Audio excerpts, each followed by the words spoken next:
Thank you for being here. I think this is the 5th week that we have this installment of our Virtual Leadership Series that we've been putting on. We are, I was just getting a text from India. She is on, but she cannot get in. We don't know why. We've been practicing for 2 days with Teams. As you know, we have come back to Teams after being away on Zoom for a while. So we are back now and trying to make the most of it. I'm very excited to present this evening Doreen MacAulay. She is a USF faculty and a past winner of WLP's Faculty Excellence Award.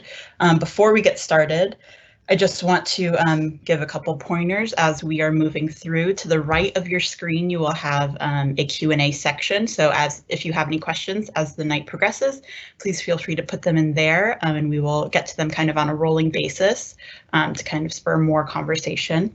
All right, and without further ado, I'm very excited to present it to you, Doreen MacAulay. Okay, thank you very much. Hi, everyone. Thank you for having me this evening. And I also want to say thank you to India and Jessica for all the work that you're doing to put this on. It's great initiatives like this. They're kind of keeping us all connected during this time. And so I really want to, say thank you for all that you're doing to help us and help the community. So, so with that, I'm going to be talking about trust this evening. And so I'm going to ask Jessica to take us to the slides now, and we'll go through a few points and hopefully some tips to help you as you're going through. All right, so I think we're on to the slides now. Thank you, Jessica. I appreciate that. And so the first, I just want to talk, the title will be The Value of Trust in Uncertain Times. And we're going to be looking at how to maintain the trust or further develop trust to help ensure your success during these kind of very unusual times that we're in right now. So to do this, I'm going to, there we go.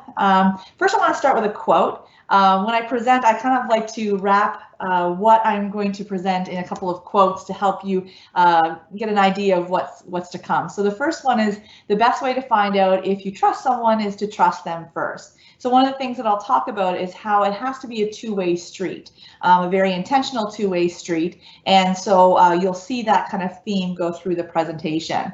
And then the other one is, I don't trust words, I trust actions. And when we're in this very uncertain time, you're going to see what you do is very important. As a leader of an organization, how you are going to interact with people and the things that you do are being probably watched a lot more, but is really going to be really important as you try to move forward with your organization or for your own success.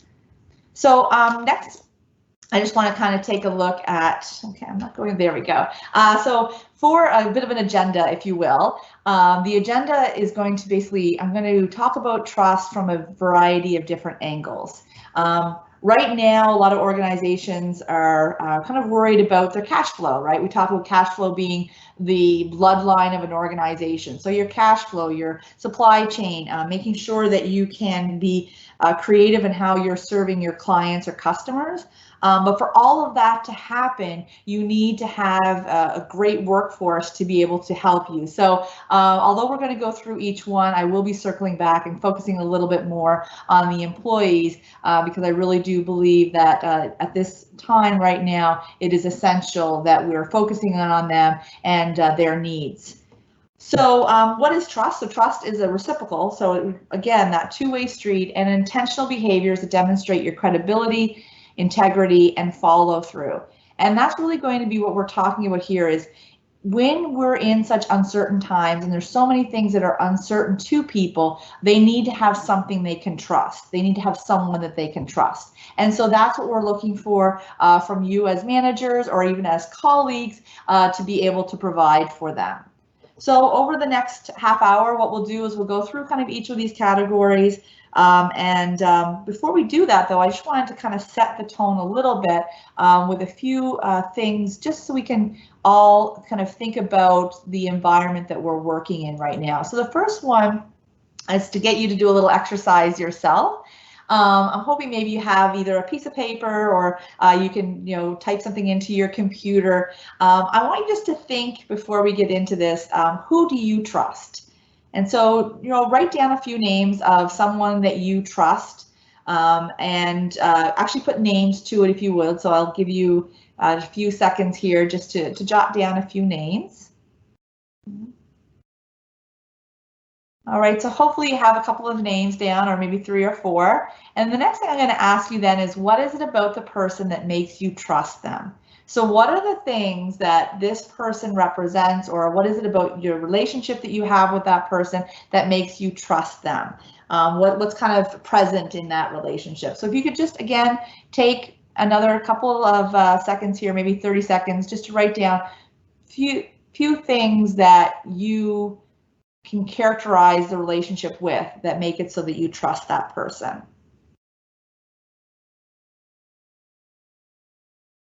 All right, so now I'm going to actually turn it back on you and say, who trusts you? All right, so think of the people in your life that trust you. So they trust you for some reason, whether it be someone in your personal life or in your professional life. Who is it that trusts you? So maybe write down a couple of names for that as well. Right, and then extending on that, why do they trust you? So the people that you just wrote the names down for, why is it that those people trust you? Okay.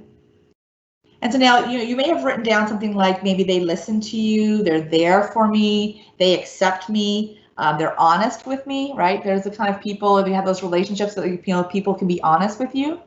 And so the reason why I asked you to write it down is that as you walk away from this talk, or after this talk, I would like for you to kind of think about, those people in your life that you trust, and that that type of relationship that you have with them, because you want to be able to maybe see some of those characteristics in other areas of your life as well in the workplace. And so, your colleagues, whether it's your employees, if you're the manager, whether it's your customers. So just to think about those characteristics as we go through this presentation, just to kind of give you a starting point as we're having this discussion. And then the next thing I want to talk to you about a little bit is, has consumer behavior fundamentally changed?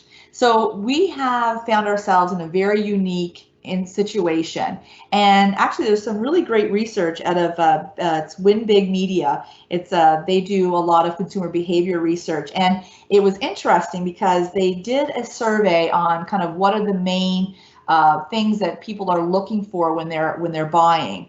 What are the main things? And so the gentleman, I was watching a webinar on this, and the gentleman was saying that usually like 6 months ago, if you're trying to sell something, it's about luxury or making my life easier, or some kind of status that would come with something if you were trying to sell it. But interestingly enough, the top 3 things that people are looking for now are helping, that's one theme, safety, and then dependable and trustworthy. So when they're looking for a product, these are the things that they're looking for. So if no matter what industry you're in, no matter what area, you have clients of some kind or customers of some kind, and if this consumer behavior we're seeing, and this was over, he had millions of entries in data points that he was pulling in from their data mining that they had done. And so if we're seeing these change, what does that mean for the workplace? And so has the workplace fundamentally changed? And it's interesting because if you look at some of the things that are coming through, and just even in the academic research, we see some other themes. And so happiness, companionate love, which is kind of more that platonic feeling of commitment and connection to something in the workplace. And there's actually some really interesting work coming out around tears, which I wanted to bring that up because when we're looking at this very unprecedented time, there's a lot of emotion involved in that, and a lot of emotion in how people are dealing with things. And there's really great work out of Harvard Business Review that talks about how we have to consider, what is it mean when someone cries. And it used to be the idea that it was just a sign of weakness and it was a terrible thing to happen in the workplace. But as we are becoming into a situation where it's prevalent, because there is more emotion right now, I think everyone can relate to that. And when we have this, we see that there needs to be maybe more training from a managerial or supervisory level on how to handle that and how to take people through that. Because if you just shut people down, that breaks that trust, right? And that can really be almost harmful, because then the person doesn't feel like they're being heard or appreciated. And it's not always just someone being upset. There's something wrong when there's tears, right? And so understanding what that is. So just to kind of set the stage on things that are changing, if you will. And then the final thing to consider, I think, when we're looking at how do we kind of handle this situation, I want to take you through a change model. Now, this is a very basic, it's Lewin's model. There are more detailed ones, Cotter's model and the like, but this I just wanted to bring up to kind of put you in a frame of mind when you're trying to understand where maybe your employees are coming from or your colleagues are coming from. When we have a change in the workplace, ideally, we like to ensure that people are ready for it, that they know why we're doing it. We talk about the why behind the change. So then we start to gradually, unfreeze people, and then we execute that change. And then in that execution, then we move to kind of, we're looking, if you will, forward to the new permanent state, and we try to make sure that people see what that new place is, and we reward people for doing things that meet with the new model that we want to be. So now what you have in the workplace, unfortunately, right now, though, is that you have this unfreezing came when no one was prepared. And then if you go over to the refreezing side of it, you have a permanent position, but that's a mark that's moving right now because no one knows really what their permanent position is going to be. And so when we look at how to reduce stress, how to ensure engagement when we're trying to change in the workplace, really it is completely going in a way that is not what one would recommend. And so with that, if you have so much uncertainty around it, we need to be looking at doing things maybe just a little bit differently. Okay, so that's what we're going to do now, is take a look at how do we maybe work with each of the stakeholders, if you will, of the organization, go through all of those categories and see what is it that we can do to help build the trust, to be able to solidify those relationships. And then at the end, we'll talk and we'll come back around to show the importance of why, the why behind, what we're doing here. So the how, though, is what we'll look at right now. So for your employees environments have changed, but their key performance indicators have not. The problem is, though, that they need to perform their tasks now in an environment that's completely unknown to them. And so taking them back to what is it that's really at the heart of what's required of them is really important. And that really having that understanding and that clarity for them can help people be able to kind of handle better. One of the task force that I've been asked to be put on for the College of Business is actually our well-being task force. And we did a survey of our faculty, staff, adjuncts, just to kind of see where everyone was. And when we're going through that, we're really seeing that people are finding that they're really not sure what's urgent and what has to be done now, and then what is something that can be put off, because when you're home, your work is kind of always with you. So, and we've heard this in other talks that we've had actually in this series from some of the other individuals, the leaders in the business community actually, about how they're having to set those parameters for people because, if you have work and it's always in front of you, it's hard to kind of put it away. So what you need, though, in these very uncertain times is you need people to be engaged and you need them to be creative and innovative. And to be able to do that, though, you need to have them understand that you are there and you're in it with them. And there needs to be that clear communication. And when we talk about clear communication, I just wanted to kind of note that, when you're working in an environment, and if you're managing in an environment, you usually will have people who need direction. And then there's people who need autonomy. But in this situation, you can't just assume that everyone who needed the direction when they were in the workplace and they were right there with you will need it as much. And then the people who enjoy their autonomy in the workplace, that they don't need to be communicated with. So you need to make sure that you're having a situation where you're reaching out to your employees, communicating with them, making sure that they are feeling heard, and that they feel it is a safe environment, because if you want them to be creative and innovative, there needs to be a safe environment for them to be able to come to you with new ideas, right? So again, that trust comes through in making sure that they can express themselves, come up with new ideas, and to be able to help move you forward within the organization. So the next one then is to talk about managers. So managers are now working with a remote workforce, and that is a really difficult one. A lot of people, even before this, a lot of the research talks about managers struggling with trusting that the work is getting done. And that goes back again to the key performance indicators. You need to, in a remote setting, be very clear as to your expectations. And if you're very clear with the expectation, that helps people. And I have this picture specifically for it, with this, the someone out on the rock, and then the lighthouse. And think of managers as kind of the lighthouse for people when they are in a remote area. And it is about that guiding, because you need to guide people a little bit more than you would have done if you were in the workplace. Now, some other things that managers need to be aware of is the importance of active listening.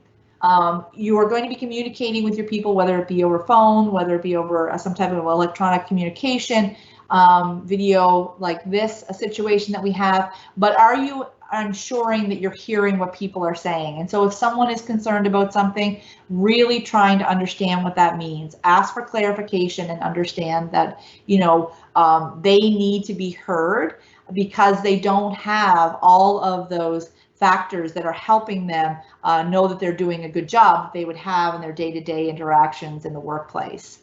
Then the other one is intentional actions. Now, a lot of people, you can't just have communication going out and having people do things for no reason, right? People don't want busy work. People are busy enough trying to balance their home and their maybe if they have a spouse with them, or maybe if they don't. I actually have, my sister is actually living by herself. She lives by herself, and that isolation has been really difficult. And so she really gets kind of tired when her workplace is getting her to do things that she knows really are not beneficial to the job and not related to those key performance indicators. And so as a result of that, she can get frustrated. So when you're doing something, when you're asking something of someone, be very intentional. And there's two other points here: is change what you communicate and how you communicate. And with this, what we're finding is that with the different environment, people's expectations of how they need to behave are shaken up a little bit. And so as an example, we had a few employees that were having difficulty because they felt like, I've gone from having a 7 to 3 job or a 9 to 5 job, and now I'm 24/7 and I'm just burning myself out. And that's happened with a lot of people because they're trying to juggle all of these kind of factors in their life. And what it came down to, though, is that the individual, as soon as they would get an email from their supervisor, they felt the need to respond to it. And if they were in the workplace, if their supervisor had taken the time to send them a message, they would need to respond to it right away. However, their manager, the supervisor in this case, has actually changed their work schedule. And so they're working, because of trying to balance their own family, into the evening. So this individual is getting emails at 11 and 12 o'clock at night, thinking they're urgent and need to be taken care of, but really that's the time that the supervisor is getting to their work, and so there isn't any type of real urgency to it. So with that example, you need to be very, specific and intentional with what you actually communicate. Is something urgent that needs to be done right away? Is it something that can wait? I even know with the university, we've actually put now that, on our website that, you'll hear a response within 24 hours to try to give those parameters. And actually, if you were here there last week with Rita Lowen, she was saying that she actually had, had it so that her employees, she was a little bit, had to make them take the break time because everyone was trying to work. And so with that, being more specific about how you want to communicate with people or what your expectations are is really going to be important. And then how you communicate, making sure that you maybe, if you are stressing people out by communicating with them so much. It's a really difficult balance because people want to hear, but at the same time, they can get overwhelmed by that as well because there's so much to read and there's so much time on the computer. So maybe be a little bit creative. If there is information that you need to be getting to your people, maybe having it so that it's just at a weekly meeting, but it's only a very short informational meeting, or have it so that there's a place for people to go to retrieve that information, because people are finding that their inboxes are overwhelmed right now, and so you don't want to add to that stress. So just making sure that you find a way that works well for your employees, I think, would be a very beneficial way to help them out. So the next one to take a look at is going to be your clients and customers. When we look at trust here, they come to you for a reliable product or service, and they depend on you to fill a need, right? There's a problem they have, and you're solving a problem for them. One of the things you have to consider, though, now is that maybe the problem that you're solving for them has changed, right? So maybe they don't need it addressed in the same way, or they can't be addressed in the same way. So have their needs changed? And these are the types of questions you need to be asking to be able to ensure you maintain that trust with your customers, or even build it further for other customers. And how can you still provide them benefit? And so, finding new and innovative ways, which goes back to the employees needing to be helpful and creative in ways that will be beneficial to you, to be able to ensure that you're still making sure you're meeting the needs of the customers that you have. All right. And so the next one is stakeholders. And so there's other stakeholders, and if there's anything that we have learned during the COVID process, is that we are all interconnected, and what we do affects one another. And so when you look at your stakeholders, your suppliers, the communities that you're working in, and the environment itself, you really do need to be aware of your impact and how can you maintain the relationships of trust. How can you be the person that they can still depend on?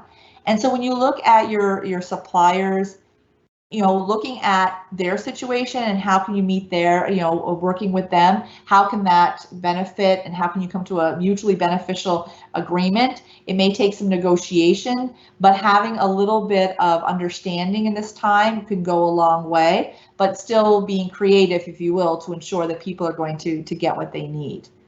And looking at the communities, we're really, there's a much greater focus now on, our more local communities. It's actually been one of the major increases when you look at television watching, is that, local channels have actually had a spike in their people watching them, because people are more concerned about what's happening at the more local level. And so having, that understanding that your community is important and it's interconnected with you would be something to pay attention to. And then, of course, the environment. We were seeing just how dependent we are on one another and how important it is to ensure that we're treating, and even I think as we become more conscious of it in this time, that we really need to ensure as organizations that we're paying attention to that. All right. So now taking this back to the employees themselves, and so I wanted to show you this specifically because when I talk about trust, and especially, if you look into the companionate love work that's been done in workplaces, it seems maybe a little bit too soft, if you will. But the idea is that when you look at the workplace, we spend a lot of our lives in the workplace, and it's a very important part of our life. And right now, it is come into our homes, right? And so that work life is in your home with you. And so you really do need to have those connections. And so the research around happiness and looking at how can you have that balance in your life really is about trying to ensure there's a way that you can have value alignment between what it is that you do and what it is that you do for a living, right? And so your values align with your organizational values and then align with your stakeholder values. And having that alignment between all three can really produce a very impactful and effective workplace. So if we look at this, I just have the what: build trust and maintain trust. Who benefits from it? Your employers, your managers, your executives, your organization, and all the stakeholders that you have. And how do they benefit? Because if there's, if they have people who are engaged, we talk about organizational citizenship behavior. And so we have people who are going to go above and beyond their job to make sure that you're successful. And in this time right now of so much uncertainty, you need to have your employees feel that type of engagement to be able to ensure that they are going to do what's needed to be able to help you. And it goes back to the bloodline to keep your cash flow going, right? And so if you need them to be able to do that, you need to be giving them the fuel to feel engaged, to feel that value alignment, to feel that they can trust the workplace to be able to then be more effective. So how do you do it? Engagement, purposeful and intentional communication. You always want to make sure that you're not giving busy work, but that you are really wondering and understanding how is it that they see the situation. Now, if we'll go back to one of the other talks that we had, it was about emotional intelligence. So you really, if you're a leader or a manager right now, you need to take your emotional intelligence to the next level, because you need to be really pulling out what is it that my people need. Then active listening, which will allow you to pull that out. And then really focusing in on those key performance indicators, helping people see what is it that really is the priority right now so that they can make it manageable for them to be able to then move forward and be successful.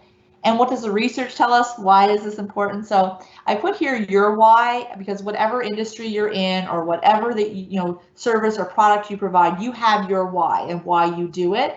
But if you can have that very clear for people and they feel that that's aligned and that they can trust the people that they work with, they can trust the organization, it's a better work environment, it reduces stress, and then that leads to, as we know through the research, is increased employee engagement, and then really does have an impact on the bottom line. So it reduces the indirect costs in the workplace that really can be significant for you. All right, so the last thing I just wanted to talk about, because I'm talking about trust, trust with your employees, the managers have to show trust to the employees. Again, it's a two-way street. There's your customers, your clients, and then as well as other stakeholders, but you also have to trust yourself. And so this quote, the last quote that I'll leave you with here, and I think it's, there we go. The last quote is, we have all a better guide in ourselves if we would attend to it than any other person can be. So just a Jane Austen quote to leave you with there, just to remember that you need to trust yourself as well in this, and trust that you know what care you need, trust that you know that you can handle things, but to take time for yourself, because this is indeed a very stressful time for everyone, and you need to be able to manage that for you. So that'll be everything. I'm just thank you very much for your time, and my contact information is there. It's my email, and then that is my phone number if anyone would like to contact me to discuss anything, or if you want any of the references that I spoke about this evening. So thank you very much for your time, and I welcome any questions that anyone would have. Thank you so much, Doreen. I'm going to move the camera back to you. Okay, great, thanks. I do have one question. So what happens, we did talk about kind of how to build the trust and things to maintain it. What happens if there's a lack of trust or something that happened that, made the trust break, and that sort of thing? How do you kind of resolve that to kind of come out on the other end, as a team and as Absolutely. Okay, great question. So thank you very much. Yeah, it's very difficult because, trust is one of those things that it is very difficult to build, but it's easy to break, right? So that is unfortunately something that happens in the workplace. But I believe the easiest or the best way, and I shouldn't say easy because it's not very easy, but it's to actually ensure that you have the conversation. So it goes back to the communication, and there needs to be an understanding on both sides as to where did the communication break down, or what happened between the two sides that made that trust, that broke that trust. And it's one of those things, you know, it was a childhood fable, the idea that, you know, the little boy, every time he got in trouble, he'd have to put a nail in the fence, and then his dad, you know, every time he did something to say he was sorry, he could take a nail out, but the hole was still there. And so unfortunately in the workplace, the hole may still always be there. However, acknowledging if you were in the wrong, and if you weren't in the wrong, making sure that the individual understands your rationale for it can go a long way to help rebuilding that trust. And so yes, it may never completely be rebuilt, but if there is better communication. Now we see this as well in teams. So in teams, it can be very difficult, and especially if you have camps that form, right? And so there's trust between the camps that form. And again, though, as a leader, if you're seeing this happen and you're not at the center of it, again, trying to do things, this is where team building comes in, finding ways to get them to communicate at a different level, change the focus, but never be afraid to address the issue. I think that would be the biggest advice. Excellent. Does anyone have any other questions? Or is anybody having any trouble finding the Q&A section? We spent a lot of time between yesterday and today trying to find it. Jessica is very patient. She was very patient with technology, so it was fabulous. As are you. No. Or does anyone want to just say thank you so much, Doreen? I'll put it back on my face. I want to just say, it'll load. I want to just say that it's been such a delight to put these together and to spend time with each of our presenters before and during these presentations. It's been eye-opening to just learn so much firsthand from these magnificent people that are in our community. So I would like to say thank you to Doreen, thank you to all of our past speakers, and thank you to all of you for attending and for setting aside some time to spend with us, even though it breaks our hearts that we can't see you. Thank you for watching and seeing us. It means a lot to kind of have this community and to build it and grow with it. We are very excited to continue doing these. On that note, if you have something that you would like to speak about, please do not hesitate to reach out to me or just the general WLP mailbox. We would love to have you speak throughout the whole summer. We are really looking for more topics, so please feel free to reach out. Oh, Stephanie says, no question, I appreciate the look into how to be better, a better manager during these uncertain times. So thank you, Doreen. All right. Does anybody else have any last minute questions? If not, we can go ahead and sign off. Thank you all for being here. Thank you so much, Doreen. My pleasure. Thank you. All right. Good night, everyone. Bye. Bye-bye.